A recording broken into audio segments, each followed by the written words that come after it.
So నా పేరు హారిక. నేను మెడిటేషన్‌లోకి 2023లోకొచ్చాను. అండ్ 25లో నేను L1 కంప్లీట్ చేశాను స్పిరిచ్యువల్ టాబ్లెట్స్‌లో.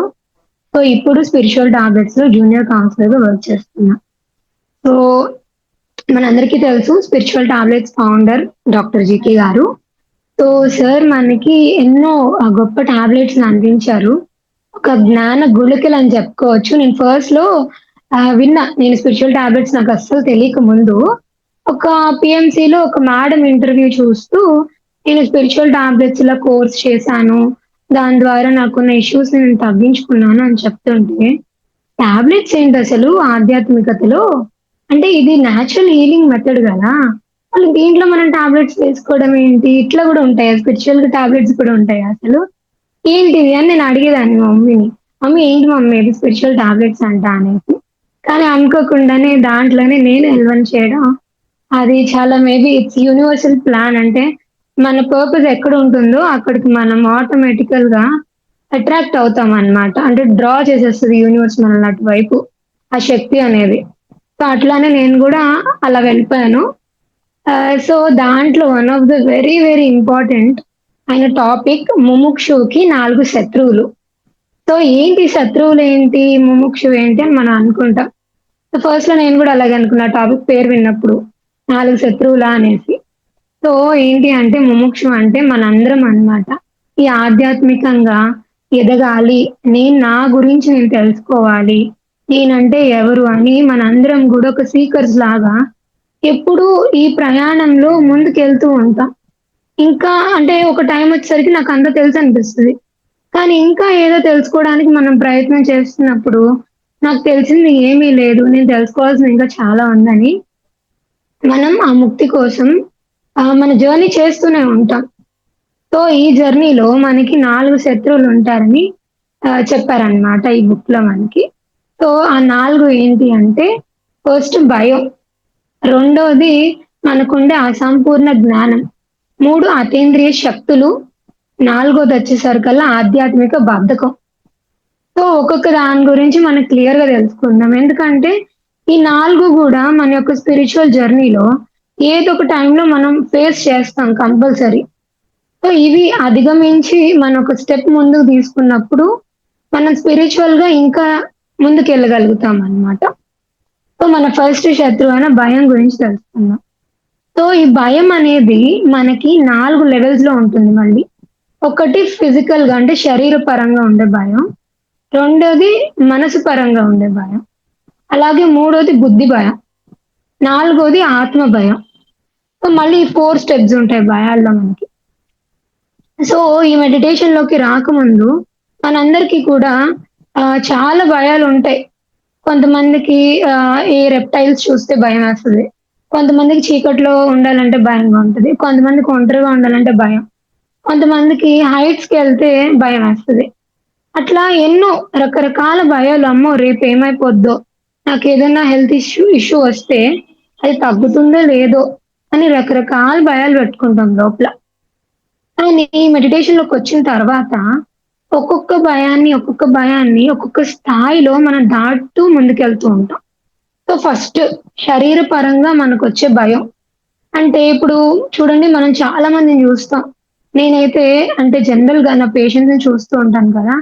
చాలా మంది వాళ్ళకున్న హెల్త్ ఇష్యూ కంటే కూడా ఈలోపు భయంతోనో, యాంగ్జైటీతోనో ఆ యొక్క హెల్త్ కంప్లెయింట్‌ని పెంచుకునే వాళ్ళే ఆల్‌మోస్ట్ ఒక 30-40% ఉంటారనమాట.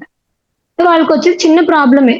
కానీ అమ్మో! నాకు ఈ ప్రాబ్లమ్ వచ్చింది. రేపేమైపోద్దో? వాళ్ళకి అదైపోతుంది, ఇదైపోతుంది. ఎవరికో కిడ్నీ ఫెయిల్ అయిందంట. ఎవరికో హార్ట్ స్ట్రోక్ వచ్చిందంట.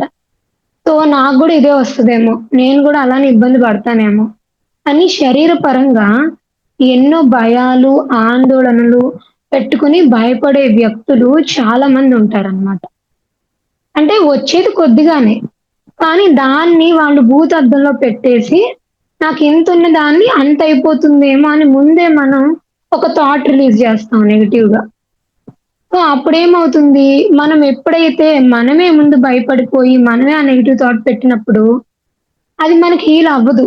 మనం ఎప్పుడు గూడా పర్టిక్యులర్ ప్రాబ్లమ్‌ని ఓవర్‌కమ్ అవ్వలేమనమాట. సో, ఈ రకంగా అందరికి గూడా ఏదో ఒక దాని పట్ల శరీర పరంగా భయాలుంటాయి. ఇప్పుడు కొంతమంది చూడండి, అమ్మో! నా శరీరానికి ఏమన్నా అయిపోతుందేమో, ఏమైనా చిన్నది కాలినా, చిన్నది కట్టయినా కూడా, అమ్మో! నా స్కిన్ పాడైపోతుంది. ఏదో అయిపోతుంది అని చాలా కాన్షియస్‌గా ఫీల్ అవుతూ ఉంటారు. చాలా మందికి ఎవరికైనా ఏదైనా హెల్త్ ఇష్యూ వచ్చింది, ఒక క్యాన్సర్ వచ్చింది అని వినగానే, వాళ్ళకి వినడంతోనే అసలు గుండె దడదడ అనిపిస్తదనమాట. అంటే బాబోయ్! మనం జాగ్రత్తగా ఉండాలి. ఇది మనకు కూడా వచ్చేస్తదేమో అని చాలా భయపడుతూ ఉంటారు. ఇట్లా మనం ఒక అజ్ఞానంలో ఉన్నప్పుడు శరీర పరంగా చాలా భయాలు పెట్టుకుంటాం. అంటే ఇక్కడ మళ్ళీ జాగ్రత్త తీసుకోవడానికి, భయపడటానికి ఒక థిన్ లైన్ ఉంటదనమాట. మనం ఏం చేస్తాం ఇన్ కేస్ ఓకే. సపోజ్ ఒక వైరస్ వచ్చింది. దాని నుంచి నన్ను నేను ప్రొటెక్ట్ జేసుకోవాలనుకోండి. ఇక్కడ నాకేంటంటే ఒక చిన్న జాగ్రత్త తీసుకోవాలనుకున్నప్పుడు, దానికి ప్రికాషన్‌గా మనం మెజర్స్ ఏం తీసుకోవాలన్నది ఆలోచిస్తాం. ఓకే. నేను ఇంతమంది జనాల్లోకెళ్తుంటే ఒక మాస్క్ నేను పెట్టుకోవాలి. నేనెప్పుడు క్లీన్‌గా ఉండాలి. హెల్తీ ఫుడ్ తినాలి. నేను మెడిటేషన్ చేసి ఇంకా నా ఎనర్జీని పెంచుకోవాలి అని మనం ఇలా ప్రికాషన్స్ తీసుకుంటాం. కానీ భయపడే వాళ్ళేం జేస్తారు? ఆళ్ళు భయపడుతూ ఉన్నోళ్ళలోనే బిజీ ఉంటారు తప్పించి, ప్రివెంటివ్ మెజర్స్ ఏం పెద్దగా తీసుకోరు మళ్ళీ. సో, అలా ఒక జాగ్రత్త తీసుకోవడానికి, ఒక భయపడటానికి గూడా ఒక థిన్ లైన్ వేరియేషన్ ఉంటదనమాట. సో, ఈ రకంగా శరీరపరమైన భయాలు పెట్టుకుంటాం. నెక్స్ట్ వచ్చేది మానసిక భయం. ఒక స్టెప్ ముందుకెళ్తే. సో, ఈ మానసిక భయాలంటే దీంతో అయితే దాదాపు 99% మంది ఇబ్బంది పడుతూనే ఉంటారు.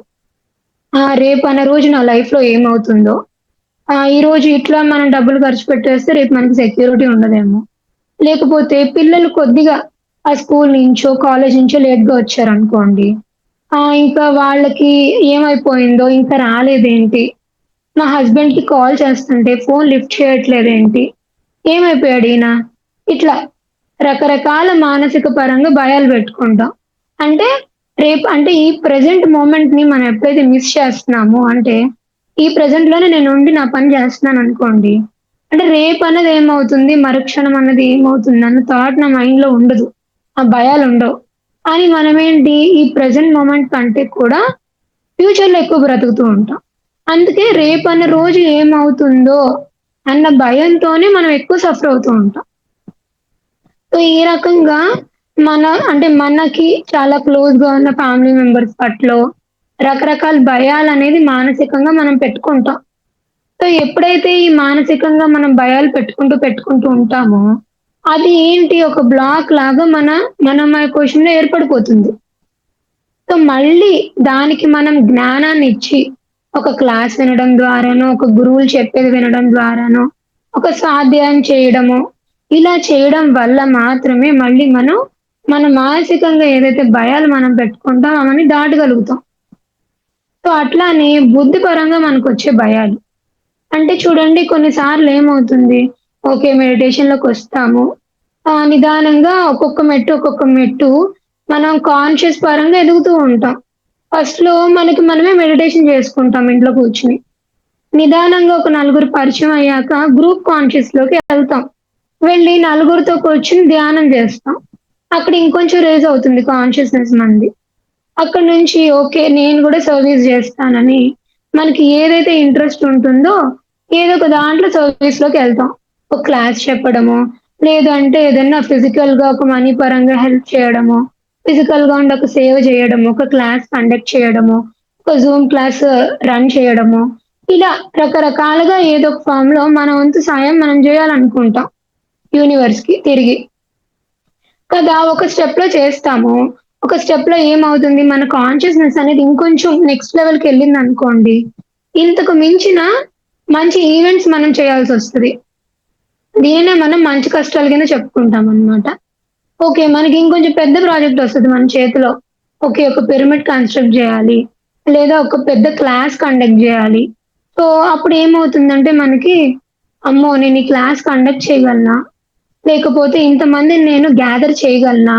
ఇంత మనీ నేను కలెక్ట్ చేయగలనా? ఒక పిరమిడ్ కట్టడానికి ఇంత శక్తి నాలో ఉందా అసలు?